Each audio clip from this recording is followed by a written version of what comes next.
Lamar Jackson is the most electrifying player we've ever had in the NFL since the great Michael Vick.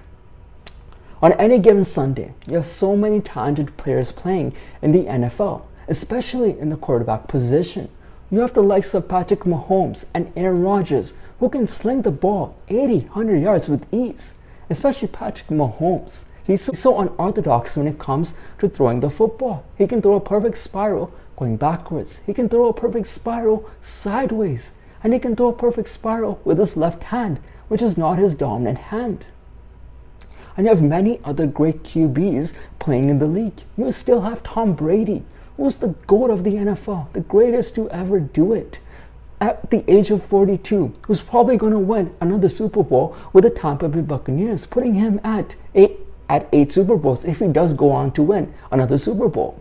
And he's probably going to win this season's MVP at the age of 42, something that we have never seen in any sports. We have never seen a dominant athlete play until the age of 40 and still be elite, still look at their best in their prime. And you have many other great QBs still playing in the league. You have Dak Prescott, you have the likes of Russell Wilson and Kyler Murray, who can run the ball and throw the ball at an elite level. And they keep the defenders guessing. Because when the defenders are defending against these great QBs, they don't know what the QBs are going to do when they snap the football. They don't know if they're going to run the ball or are they going to throw the ball.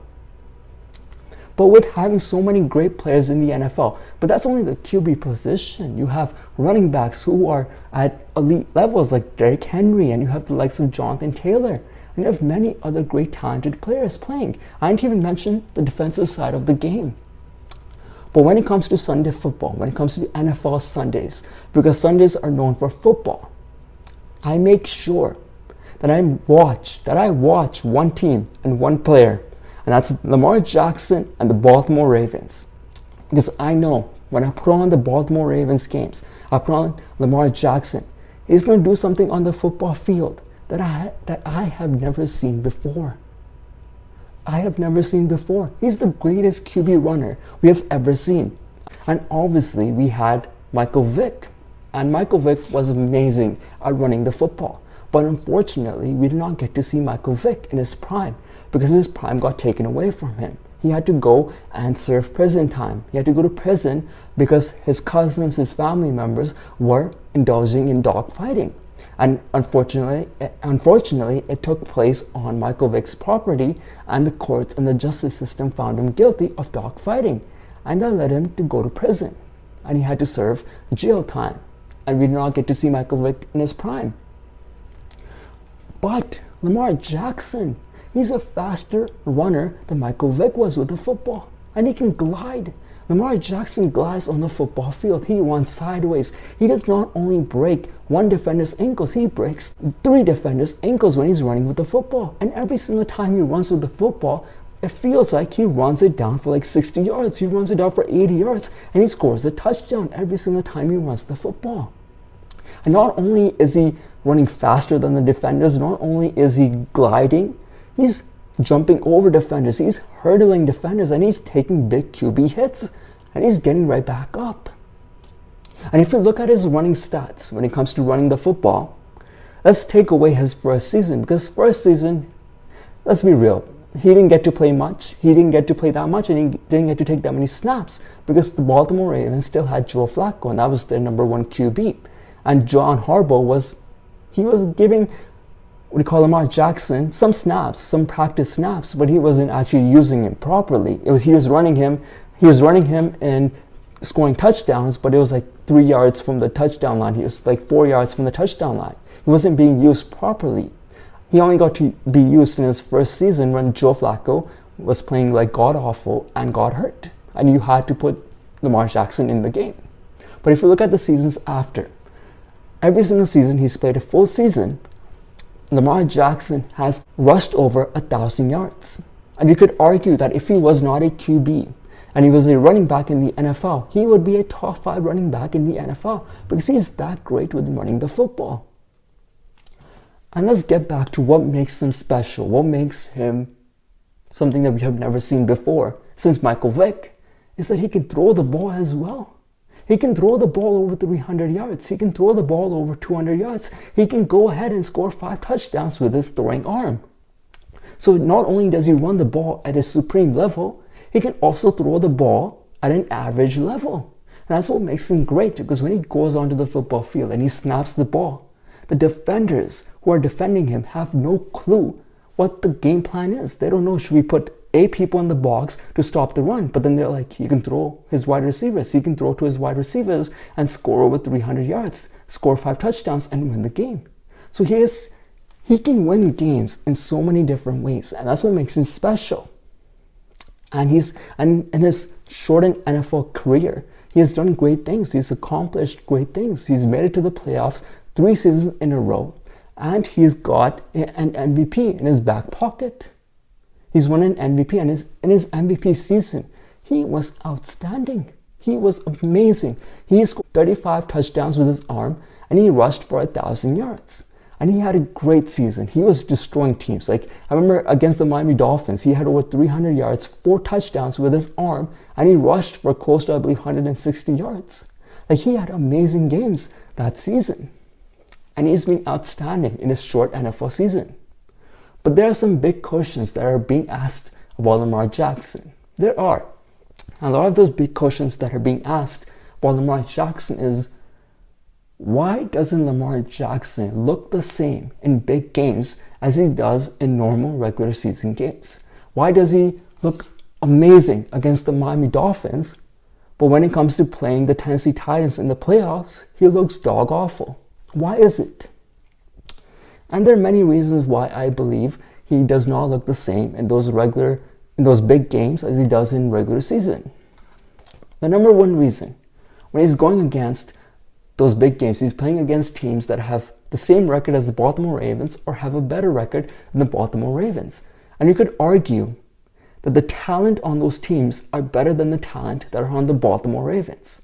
When I look at Kansas City and I compare them to the Baltimore Ravens, right? And I look at Kansas City wide receivers and tight ends. They got the likes of Travis Kelce and they got Tyreek Hill. And those two, you could argue, are easily the best players in the position. You could argue that Tyreek Hill is one of the greatest wide receivers we have in the game, and you can argue that Travis Kelce is the greatest tight end we have in the game. And when I look at the Baltimore side, when I look at the wide receivers and the tight ends of the Baltimore Ravens, they have Mark Andrews, who's a great tight end. He's a top 5 tight end in the game. He would make it on the Kansas City team.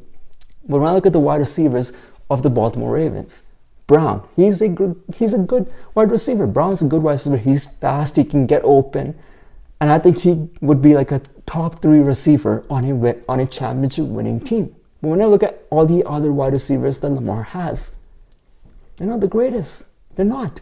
They don't get open. They don't run good routes, and they can never shake the defender off. So when I look at the wide receivers on the Baltimore Ravens and I compare them to teams like the Buffalo Bills, when I compare them to the teams like Kansas City, I just don't believe they have the great talented wide receivers and tight ends on their team that the other players do. That's what makes Lamar Jackson a one-man team. That's what I think Baltimore Ravens go and win games is because of Lamar Jackson. Lamar Jackson is the one that forces his team to a win. He's the reason that the Baltimore Ravens have made it to the playoffs back-to-back. It's because of his excellence on the field. It's the way that he can punch, he can fight his team to a win. If there's 2 minutes left in a game and the Baltimore Ravens are down a touchdown or are down like 3 points, I know that Lamar Jackson, if he gets the ball, he can propel his team to a win. I believe he can do that because I think that's the greatness that this kid has. But I think that when I look at the wide receivers and tight ends, I don't think they're up to par with other great talents in the league. Then I look at the coaching. John Harbaugh is a great coach. He's going to be a Hall of Fame coach. He's won a Super Bowl. He's one hell of a coach. But when you look at other teams, compare them to the Baltimore Ravens that have the same record or better records, I believe they're great coaches on the other side as well. You have likes of Mike Vrabel, the likes of Andy Reid. I think those are also Hall of Fame coaches, and they can figure out the negative things in Lamar Jackson's game and use it against him. So when it comes to the playoffs, when it comes to big games, those coaches can figure out, okay, Lamar likes to run the ball more than he likes to throw the ball. Let's use that against him. Let's put more people in the box and let's stop the run and let's make Lamar throw the ball because he's not that comfortable in throwing with his throwing arm. So let's stop him from running the ball and let's make him throw. And they're able to do that and they're able to win big games because they're good coaches and they can outcoach John Harbaugh and the Baltimore Ravens. And the last reason that I don't think he plays that well in big games is that because he's not accurate enough when it comes to throwing the football. Yeah, he can throw 80 yards down the field. Yeah, he can throw 10 yards down the field. He can throw a good slant ball. But the problem is that he's not accurate enough. He's not accurate enough. He will hit those balls 50% of the time. He will throw those deep balls 80% of the time, accurate enough. But the other 50%, he might get picked off. They might run him back for a pick six. He might not be able to throw first downs because he might not be accurate enough. And that's what he needs to improve on. That's the biggest thing. Lamar Jackson, to reach his full potential, to be the best QB in the game, to be regarded as one of the best QBs in the game, and even like legacy-wise, he needs to get accurate enough with his throwing arm. And that's what he needs to do. I think that's his biggest deficiencies in his game. That's what's stopping him from reaching Patrick Mahomes' level, from stopping him from reaching Aaron Rodgers' level, is that he needs to get more accurate enough. He's the greatest player in football right now because he can run the ball. But he's not playing well to his full potential when it comes to big games. It's because he's not accurate enough. So when you look at against the Tennessee Titans, they put 8 people in the box and they were like, Lamar, throw the ball. We want you to throw the ball because we know you're not comfortable with throwing the ball. And he was not accurate enough and he was throwing picks in that game and they lost to the Tennessee Titans. And against the Kansas City Chiefs, they don't have a good record. Why? Because Lamar is not able to throw accurate enough. And Lamar Jackson has developed. Even if you look at his shortened NFL career, we're just talking about a guy who's been in the league for 4 to 5 years. This guy's not a veteran. He has a lot to improve, and he's going to keep improving. I know he is because he has the hunger for the game. He has the passion for the game. He will get better. I know it. But when you look at his career up to now, every single season he's gotten better. Lamar has gotten better. When he first started the season, his first ever season, when Joe Flacco was god-awful, he was not even throwing the ball. He wasn't. He was running the ball. And in the viewers' eyes, you were like, can this guy run the ball? Can this guy throw the ball? Does he know how to throw the ball? Was Bill Polton right about him? Was he right that this guy's a running back, not a quarterback in the game? And then you see him come back the next season, and he's throwing the ball. He's throwing the ball, and he's throwing the ball down.